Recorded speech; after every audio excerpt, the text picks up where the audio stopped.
अस्सलामुअलैकुम डिसेंट्स। तो genius coaching academy के प्लेटफॉर्म पे आपको वेलकम करते हैं। तो आज हमारा दूसरा लेक्चर है ग्रुप थ्योरी का। तो हम देखते हैं, कल हमने पढ़ा था कि जब जो ग्रुप होता है वो अबिलियन हो जाए, वो अगर कम्यूटेटिव प्रॉपर्टी होल्ड कर जाए तो वो अबिलियन हो जाता है। ठीक है, तो आज कुछ नोट है। सबसे पहले हम पढ़ेंगे कि द पेयर जो आप बच्चे जो आपके पास हैं ना लेक्चर सीरीज़, इसका मतलब ये होता है कि अगर आप पहला लेक्चर लेंगे तो आपको दूसरा समझ आएगा। ठीक है, इसकी कुछ चीज़ें जो मैंने बताई हैं वो पहले लेक्चर के अंदर है। तो आप सबसे पहले जाएं प्लेलिस्ट के अंदर, आपको डिस्क्रिप्शन में प्लेलिस्ट दे दी जाएगी कि आप वो पहले वो लेक्चर्स देखें, उसके बाद ये आपको समझ आ जाएगा। ठीक है, तो यहाँ पे कुछ नोट है। कहता है द पेयर, आपके पास जो पेयर है ये वाला, ठीक है, denote the group under multiplication. ठीक है, जो जी इंटू डॉट लगाया, डॉट का मतलब होता है मल्टीप्लिकेशन, तो हम इसको अंडर मल्टीप्लिकेशन कह सकते हैं।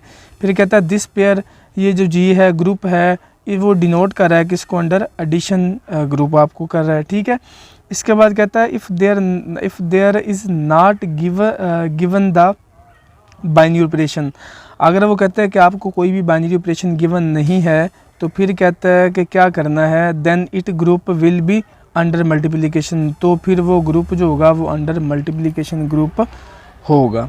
ठीक है, तो ये आपने चीज़ें ध्यान में रखनी है। तो आज हम डेफिनेशन करते हैं सबसे पहले कि एडेम्पोटेंट की, कि एडेम्पोटेंट एलिमेंट क्या होता है। ठीक है, तो इसके बाद हम इसका एक थ्योरम करेंगे जो बहुत बहुत बहुत इम्पॉर्टेंट है पेपर पॉइंट ऑफ व्यू से। ठीक है, तो सबसे पहले क्या है, कहता है एन एलिमेंट एक्स, कोई भी आपके पास एक्स एलिमेंट है of a of a group G, को कहता है कि एक्स एलिमेंट है ग्रुप जी का। ठीक है, हम इस तरह लिख सकते हैं कि जो एक्स है वो एलिमेंट है जी का।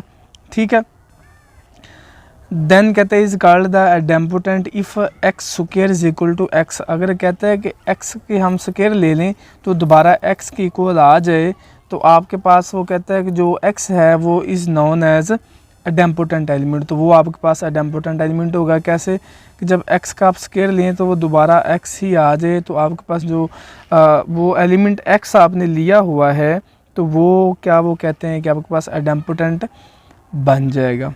ठीक है, जैसे आपने वो मैट्रिक्सिस के अंदर सिमेट्रिक मैट्रिक्स देखा होगा कि हम उसका अगर ट्रांसपोज लें, ठीक है, उसका हम ट्रांसपोज लें तो वो दोबारा एक इक्वल आ जाए, तो उसको हम क्या बोलते हैं कि ये एक सिमेट्रिक मैट्रिक्स है। ठीक है, तो अगर एक इक्वल ना आए तो हम कहते हैं कि this is not symmetric equal symmetric matrix. ठीक है, तो इसी तरह हम अब बात करते हैं इसकी थ्योरम की। थ्योरम बड़ा इंपॉर्टेंट है।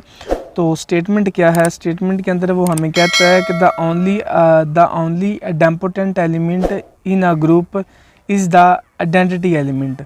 ठीक है, कहता है कि जो आपके पास एडेम्पोटेंट एलिमेंट होता है ग्रुप के अंदर, कोई भी ग्रुप है जी आपके पास, तो वो कहता है वो आइडेंटिटी एलिमेंट ही ऐसा एलिमेंट होता है कि जो एडेम्पोटेंट होता है। कैसे, अगर हम एडिशन के लिहाज से देखें तो ज़ीरो को के साथ ज़ीरो को जमा करें तो आंसर क्या आ रहा है, ज़ीरो। अगर मल्टीप्लिकेशन लिहाज से देखें तो वन को क्रॉस करें वन के साथ तो आंसर क्या आ रहा है, वन। यानी कि आइडेंटिटी एलिमेंट ऐसा एलिमेंट है जो कि एडेम्पोटेंट एलिमेंट होता है। तो ये आपके पास थ्योरम की स्टेटमेंट है, तो इसको हम प्रूव करने जा रहे हैं। प्रूफ के अंदर वो क्या कहता है, कहता है let x belongs to G be an idempotent element. हम इसको क्या मान लेते हैं कि ये एक एडेम्पोटेंट एलिमेंट है। ठीक है, देन यानी एक्स का स्क्वायर इक्वल किसके आएगा, एक्स के। फिर क्या कहते हैं, हम मल्टीप्लिकेशन के रूल के साथ हम इसको अलग भी कर सकते हैं, एक्स डॉट एक्स भी लिख सकते हैं इज इक्वल टू एक्स। तो कहता है कि अब आप अप्लाई कर दें एक्स का इन्वर्स ऑन बोथ साइड। हमने बोथ साइड पे क्या किया, एक्स का इन्वर्स अप्लाई कर दिया, इस साइड पे भी और इस साइड पे भी।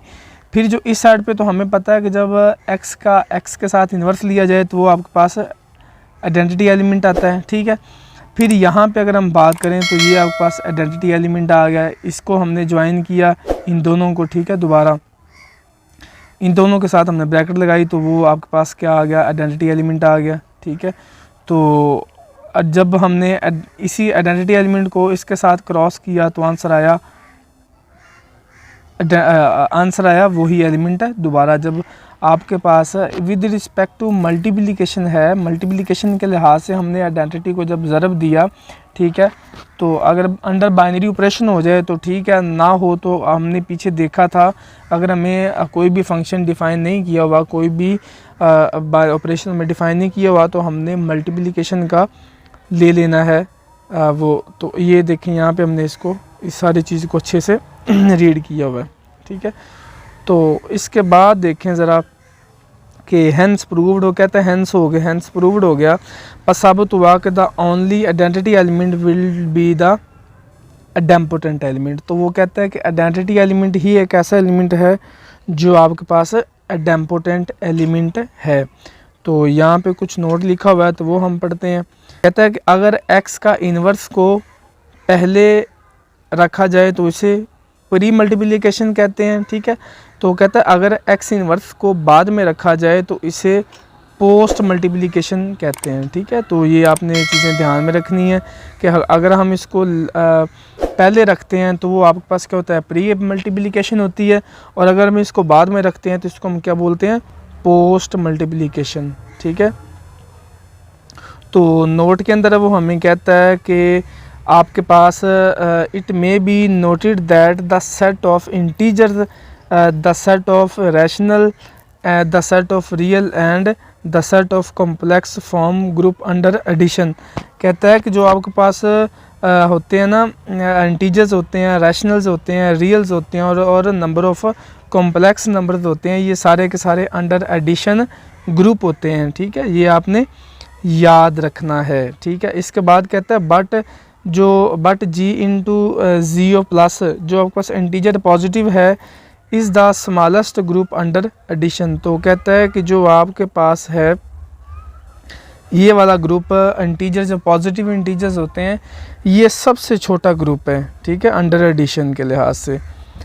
फिर कहता है कि आपके पास कुछ नोट है कि जिस सेट में ज़ीरो नहीं होता वो एडिशन ग्रुप नहीं हो सकता। बिल्कुल ठीक है कि जो एडिटिव आइडेंटिटी होती है, एडिटिव आइडेंटिटी वो हमेशा ज़ीरो होती है। जिसके अंदर ज़ीरो नहीं है वो अंडर एडिशन कभी भी ग्रुप नहीं हो सकता। उसके बाद आपके पास क्या है कि जिसके अंदर कहता है जिस सेट के अंदर आपके पास नेगेटिव, और इसके बाद कहता है कि जिस सेट के अंदर आपके पास ये वन नहीं होता वो अंडर मल्टीप्लिकेशन ग्रुप नहीं हो सकता कभी भी। तो ये चीज़ें आपने ज़हन में रखनी है और आपने इनको याद रखना है, ठीक है।